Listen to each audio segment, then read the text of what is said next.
नहीं काटने पड़ेंगे, बल्कि ये रिपोर्ट अब आपको अपने रजिस्टर्ड मोबाइल नंबर पर व्हाट्सएप के जरिए और एसएमएस के जरिए ही मिल जाएगी, है ना। मुख्यमंत्री योगी आदित्यनाथ द्वारा इस नई सुविधा का शुभारंभ किया गया। चलिए अगला अपडेट देखिए, अमरनाथ यात्रा को लेकर आंकड़े सामने आ रहे हैं कि अब तक 2,73,000 श्रद्धालुओं ने बाबा बर्फानी के दर्शन किए और अभी 6,365 श्रद्धालुओं का नया जत्था भी रवाना हुआ। वहीं चुनाव आयोग ने भी रिपोर्ट जारी की, कहा कि चुनाव आयोग की विशेष पुनरीक्षण मुहिम से बिहार के 94% से भी ज्यादा मतदाता सूची में शामिल हो चुके हैं। अंतिम लिस्ट 30 सितंबर को जारी होगी। चलिए खबर देखिए, छत्तीसगढ़ के मुख्यमंत्री विष्णुदेव साय ने नवा रायपुर में फार्मास्यूटिकल्स इकाई का शुभारंभ किया और बोले कि राज्य की जीएसडीपी को 75 लाख करोड़ रुपए तक पहुंचाएंगे। नवा रायपुर में ये एस्पायर फार्मास्यूटिकल्स की नई इकाई का उद्घाटन किया और इस हाईटेक फार्मा यूनिट में क्रीम से लेकर दवाइयों तक का नया प्रोडक्शन निर्माण कार्य शुरू होगा। और एक अनोखी दिल को छू जाने वाली खबर देखिए दोस्तों, वर्दी का रोब नहीं, भक्तों की थकान उतारने लगी मैडम। आखिर कौन है कांवड़ियों के पेट दबाने वाली उत्तर प्रदेश की डीएसपी ऋषिका सिंह है। जी हाँ, यूपी पुलिस की वर्दी में जो आप इन मैडम को देख रहे होंगे, तो इनकी सेवा भक्ति और इनकी विनम्रता देखकर आपका दिल गदगद हो जाएगा। अभी सावन का महीना चल रहा है, कांवड़ यात्रा भी अपने चरम पर है और ऐसे में कांवड़ यात्रा के बीच उत्तर प्रदेश के यूपी पुलिस डीएसपी की ऋषिका सिंह की चर्चा हर तरफ हो रही है। होगी भी क्यों नहीं, ये देख सकते हैं आप। यूपी पुलिस द्वारा ऑफिशियली ट्वीट किया गया कि डिप्टी एसपी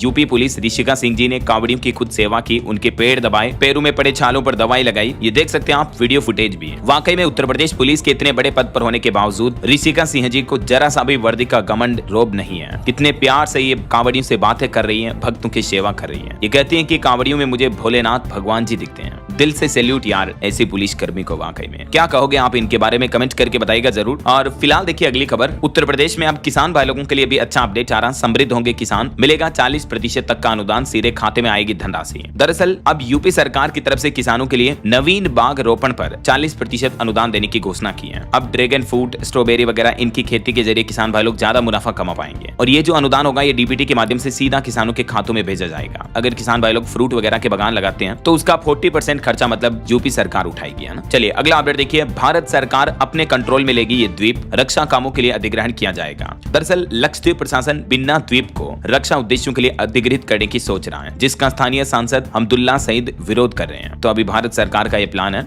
और खबर देखिए, देश की राष्ट्रपति द्रौपदी मुर्मू के भेजे रेफरेंस पर सुप्रीम कोर्ट में 22 जुलाई को सुनवाई होगी। बिल की मंजूरी को लेकर दिए फैसले पर पूछे थे 14 सवाल। विधेयकों की मंजूरी को लेकर इस मुद्दे पर अब 22 जुलाई को सुप्रीम कोर्ट में सुनवाई होनी है। देखते हैं क्या कुछ फैसला आता है। फिलहाल देखिए पॉलिटिक्स से जुड़े कुछ और अपडेट। ऑपरेशन सिंदूर, ट्रंप के दांव समेत कांग्रेस ने सरकार से 3 बड़े सवाल किए हैं। कांग्रेस नेता जयराम रमेश बोले कि हमें संसद में पीएम से जवाब चाहिए, कोई सब्स्टिट्यूट बल्लेबाज नहीं चलेगा। इधर राहुल गांधी भी बोले कि मेक इन इंडिया नहीं बल्कि असलियत में असेंबल इन इंडिया है। हर पुर्जा विदेश से आ रहा, जब तक आत्मनिर्भर नहीं होते ये बातें सिर्फ भाषण रहेगी। इधर महाराष्ट्र की राजनीति में भाषा विवाद के बीच उद्धव ठाकरे ने भी कहा कि ठाकरे ब्रांड नहीं बल्कि महाराष्ट्र और हिंदू अस्मिता की पहचान है। उन्होंने कहा कि शिंदे गुट इसकी चोरी कर रहा, चुनाव आयोग पत्थर है। इधर पंजाब की राजनीति से भी खबर देखिए, पंजाब में पवित्र धार्मिक ग्रंथ बिल के लिए कमेटी बनाई गई। 15 सदस्य इसमें शामिल किए। विधायक निज्जर इसके अध्यक्ष बने। उम्र कैद की सजा का इसमें प्रावधान है। और देखिए पंजाब में एक आम आदमी पार्टी की महिला एमएलए ने भी इस्तीफा दिया। भगवंत मान अब पार्टी की मीटिंग बुलाएंगे। अनमोल गगन मान जो कि 2022 में खरड़ विधानसभा सीट से विधायक बनी थी, तो उन्होंने आम आदमी पार्टी छोड़ दी और इस्तीफा दे दिया अपने पद से। वहीं खबर देखिए, हरियाणा में राज्यसभा सांसद किरण चौधरी ने कहा कि चमचा ही कांग्रेस अध्यक्ष बनेगा, राव दान को बना दें, कसर पूरी हो जाएगी। श्रुति बिस्कुट डोबानी की मंत्री पर पलटवार किया उन्होंने। इधर मानसून सत्र से पहले विपक्षी इंडिया गठबंधन की ऑनलाइन बैठक हुई। सरकार को घेरने की रणनीति बनाई गई। पहलगाम हमला, ट्रंप के सीजफायर के दावे जैसे 8 मुद्दे संसद में उठाएगा विपक्ष इस मानसून सत्र में। चलिए अगला अपडेट देखिए, गोल्डन बॉय नीरज चोपड़ा शादी के बाद पहली बार अपनी पत्नी के साथ नजर आए। उन्होंने खुद सोशल मीडिया पर यह तस्वीरें शेयर की। पानीपत के गोल्डन बॉय ने टेनिस प्लेयर से सीक्रेट मैरिज की थी। मैंने कांग्रेट्स दोनों को। चलिए खबर देखिए, जस्टिस यशवंत वर्मा के घर केस मिलने मामले पर खबर आ रही है कि जस्टिस वर्मा ने अब सुप्रीम कोर्ट में एक याचिका लगाई, जिसमें 5 सवाल किए और 10 तर्क किए। बोले कि घर से नोट मिलना ये साबित नहीं करता कि ये नोट मेरे हैं। और भी जस्टिस वर्मा ने याचिका में कहा कि इन 5 सवालों के जवाब देने चाहिए थे। बाहरी हिस्से में नकदी कब, कैसे और किसने रखी, कितनी नकदी रखी गई थी, नकदी असली थी या नहीं, आग लगने का कारण क्या था, क्या याचिकाकर्ता किसी भी तरह से 15 मार्च को बची हुई नकदी हटाने के लिए जिम्मेदार था। तो वर्मा ने अब सुप्रीम कोर्ट में ये याचिका लगाई अपने केस के डिफेंस में। चलिए अगला अपडेट देखिए, हरियाणा में दिल्ली की मुख्यमंत्री रेखा गुप्ता का बर्थडे सेलिब्रेशन किया गया। मुख्यमंत्री नायब सिंह सैनी ने चांदी का मुकुट पहनाया, कोथली दी। रेखा गुप्ता बोली कि भाई बहन धुआं उठा देंगे। और कुछ बड़े हादसों की खबरें देखे दोस्तों, राजस्थान में एक रेल हादसा